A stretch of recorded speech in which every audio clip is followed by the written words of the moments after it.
ನಮಸ್ಕಾರ ತಮ್ಮೆಲ್ಲರಿಗೂ. ಇವತ್ತು ವರ್ಲ್ಡ್ ಎನ್ವೈರ್ಮೆಂಟ್ ಡೇ ಇದೆ. ಅದನ್ನು ಸೆಲೆಬ್ರೇಟ್ ಮಾಡ್ತಾ ಇದ್ದೀವಿ. ಗಿಡ ಹಚ್ಚಬೇಕಾದ್ರೆ ಅಥವಾ ಗಿಡ ನೋಡಿ ನಮಗೂ ಸಾಕಷ್ಟು ಕಲಿಯೋಕೆ ಸಿಗ್ತೈತಿ.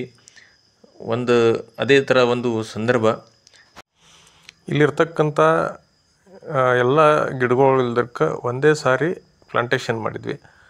ಆದರೆ ಅದರ ಒಳಗಿಲ್ದಕ್ಕೆ ಈ ಮೊದಲನೇ ಗಿಡ ಭಾಳ ಸಲ ಅದನ್ನು ಮುರಿದು ಹೋಗಿರ್ತದ. ಆಮೇಲೆ ಇದ್ರ ಮೇಲಂತೂ ಕಡ್ಕಾದು ಸುರಿದಿದ್ರು. ಮತ್ತು ಉಳ್ಕಿದ್ದು ಗಿಡಕ್ಕಿಲ್ದಕ್ಕೆ ನಾವು ನೀರದ ಕೊಡ್ತಿದ್ವಿ.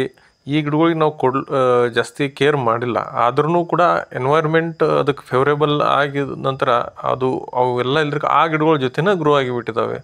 ಅಂದರೆ ನೀವು ಪ್ರಾಪರ್ ಒಂದು ಫೋಕಸ್ಡ್ ಇದ್ರಿ ಅಥವಾ ಫೇವ್ರೇಬಲ್ ಎನ್ವೈರ್ಮೆಂಟ್ ಇತ್ತಂದ್ರೆ ಬೆಳಿತೀರಿ ಈ ಗಿಡಗಳು ಹೆಂಗೆ ಬೆಳೆದು. ಆಮೇಲೆ ಈಗ ಆ ಗಿಡಗಳಿಗಂತೂ ಇನಿಷಿಯಲಿ ನಾವು ಕೇರ್ ಮಾಡಿದ್ದೀವಿ, ಅದರ ನಂತರ ಕೇರ್ ಮಾಡಿಲ್ಲ. ಲೈಫ್ದಲ್ಲಿ ಹಾಗೆ ಇರ್ತೈತಿ. Initially we have to take care. ಒಮ್ಮೆ ಅದು ಸೆಟ್ ಆದ ನಂತರ ಕಂಟಿನ್ಯೂಸ್ಲಿ ಅವು ಫಿಕ್ಸ್ ಆದ ನಂತರ ಬೆಳೀತಾವೆ. ಲೈಫು ಹಂಗೆ ಇರ್ತೈತಿ. Initially you have to work hard.